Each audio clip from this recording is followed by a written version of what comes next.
The reason why I'm making this video is because I want to tell you guys that regardless of any situation that you find yourself in, sometimes, like, there's a quote there's a quote that I read.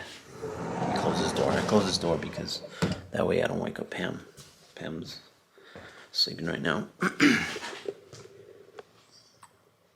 There's a quote that says that with bad situations, there are new opportunities, or there are opportunities in bad situations.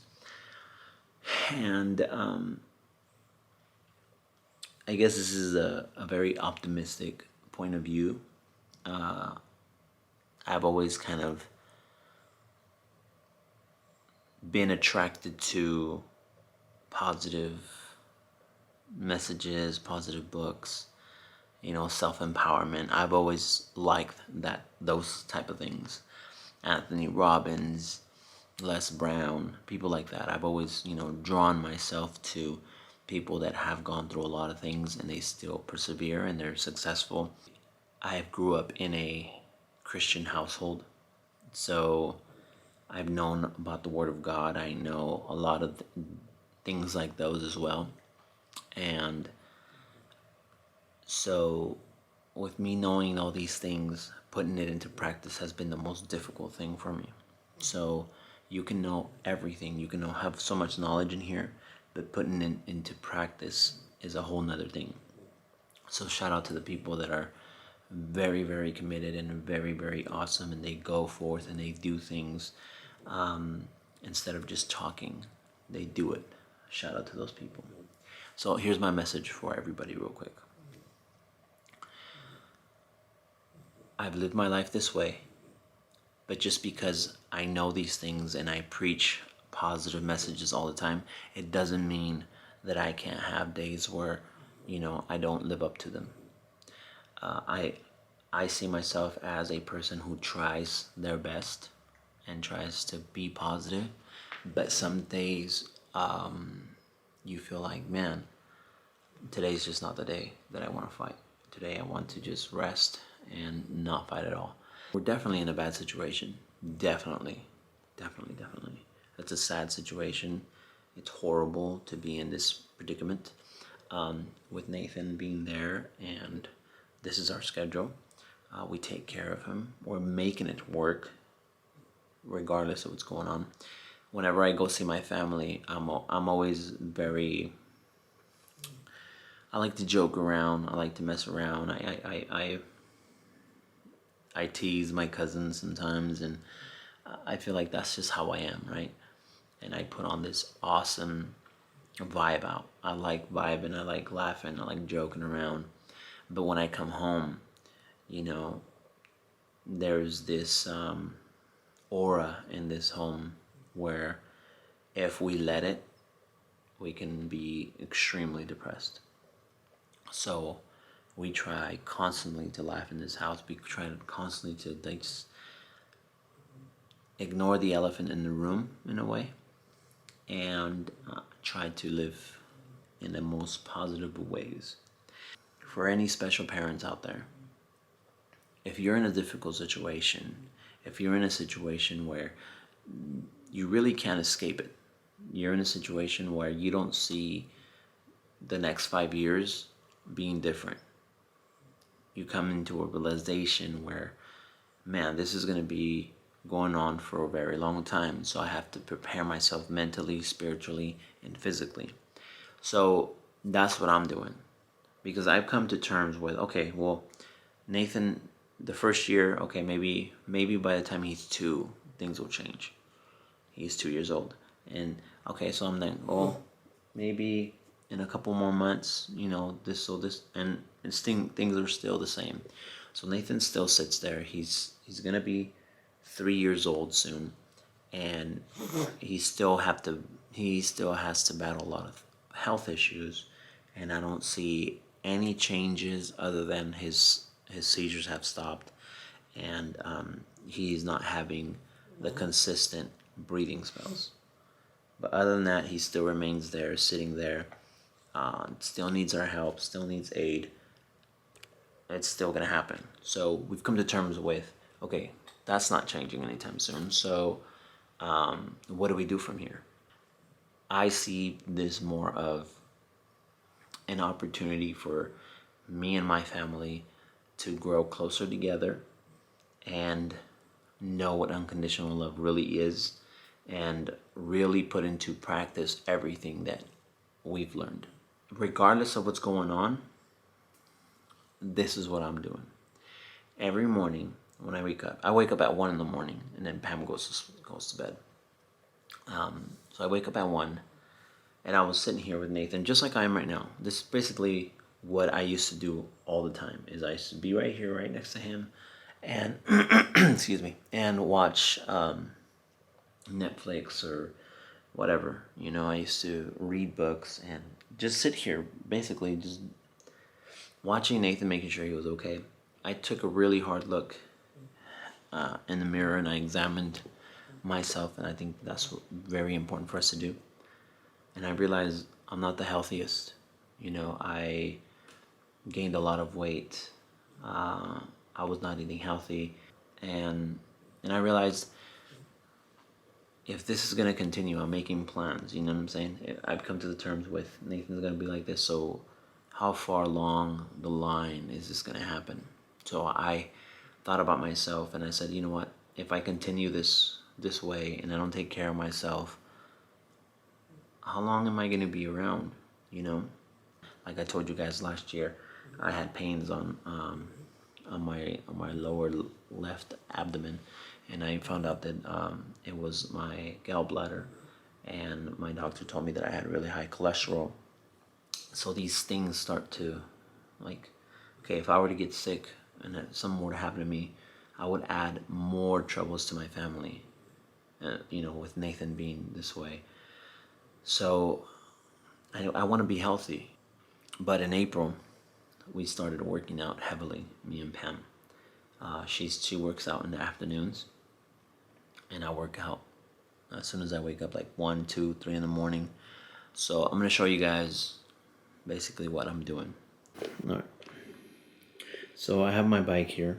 This is what I do in the mornings. I have set it up right here in front of the TV, and I watch this channel here where you pretty much just ride along with these guys. And I don't know why.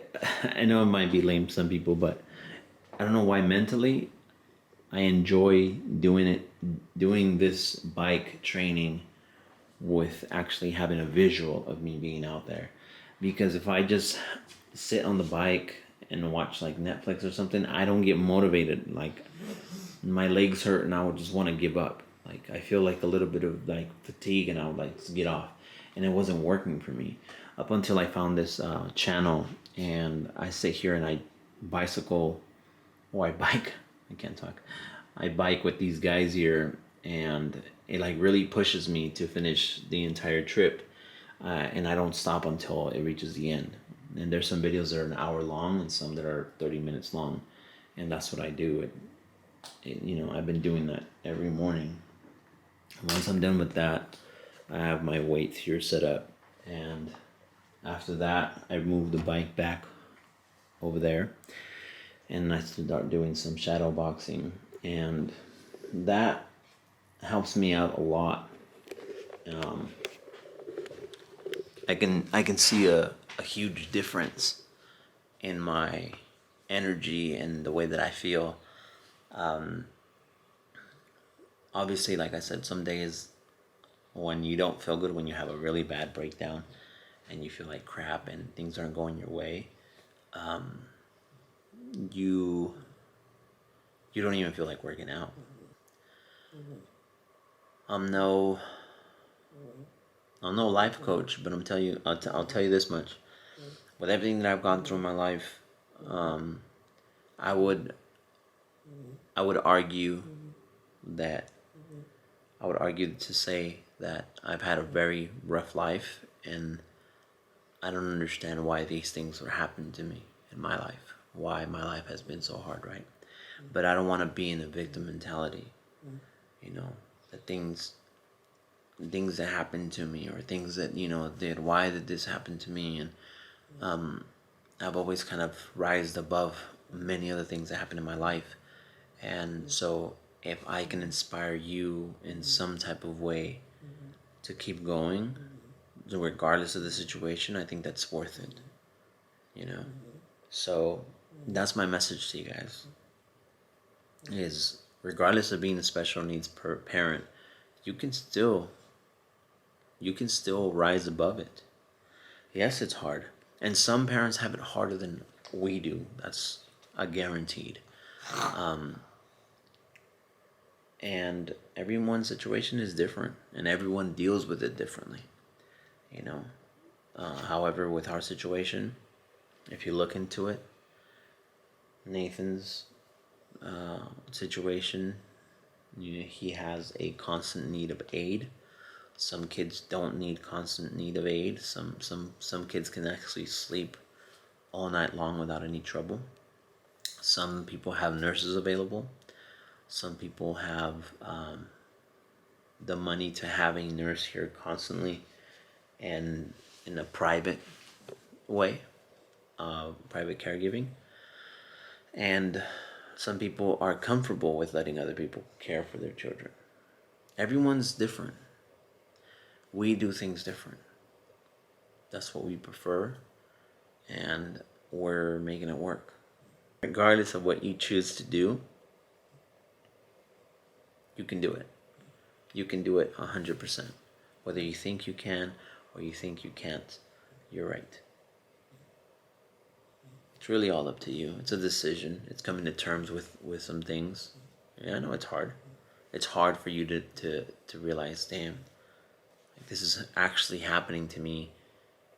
I have to surrender. I have to surrender it. Now, I made a post about this last week where I said that I had surrendered it all to God, to the universe. I've surrendered it to Jesus. I've surrendered it all. That doesn't mean that you're giving up. When you surrender, that's not giving up. It's not the same thing. Giving up would be just flat out just walking away. Surrendering is when you know that you're no longer in control of it. And for the longest time, I've always been like, I can do this. I can make it work. I can do this, and I'm gonna do that. I'm gonna do this, and I was thinking that I can control these things, and I can. It's far out of my reach. So I have surrendered it, and now I just gotta move forward with what I have. Work with what I have. Do you know what I'm saying? Like the saying goes, you gotta play with the cards you're dealt with. It is what it is, and I think that mentality is awesome to have, and no one can stop you. Once you have that mentality of it is what it is, that's scary, man, because you're no longer in a position of worry. You accept everything as it comes, and I think that's very powerful. Acceptance, surrendering, it is what it is, and moving forward with it. So, yeah, we're special need parents, so shout out to you guys. If you're a special needs parent, shout out to you. The single special need parents, shout out to you guys. You're not alone in this, and I'm available. I'm easily to reach out to, guys, on my personal page, Auspicious Mondo. Hell Baby Nathan, that one, impossible because there's just too many messages. But you guys can reach out to me if you guys need to talk about something. I'm very accessible, unless you're, just weird and you want to talk smack, because there's some people like that too, trolls. But the people that really want to, talk, and we can chop it up and talk about whatever you guys want. And if there's some topic you guys want me to talk about, I'm more than happy to use this platform to help people out. And I think that's what I'm going to do now. This platform, YouTube channel, I think I'm going to use it to inspire people and try to, talk about some real stuff. None of this fake things. I'm going to be raw and real, and, sometimes truth hurts, and I'm going to give it to you. So that's what it is. I think that you can still do things, guys. Keep going. Find something. If exercise is not your thing, and find something else. But that's what I'm using my time with. As I'm right here laying with Nathan, I'm not gonna sit here and watch TV and watch things that just don't benefit me. I mean, they definitely entertain me, but I figured if I'm up at this time, and what else can I do? I'm gonna exercise. I'm gonna exercise fully. Um, who knows? I might be shredded in the next 2 years, or maybe in the next 2 years, I'll stop. But that's up to me. It's my decision. I'm choosing what I want to do with my life. It's your choice too. Do what makes you happy and go forth with it, um, in full acceptance of it all. Okay. Anyways, that's it for me. I'll see you guys next time. Remember, you are auspicious. Keep fighting.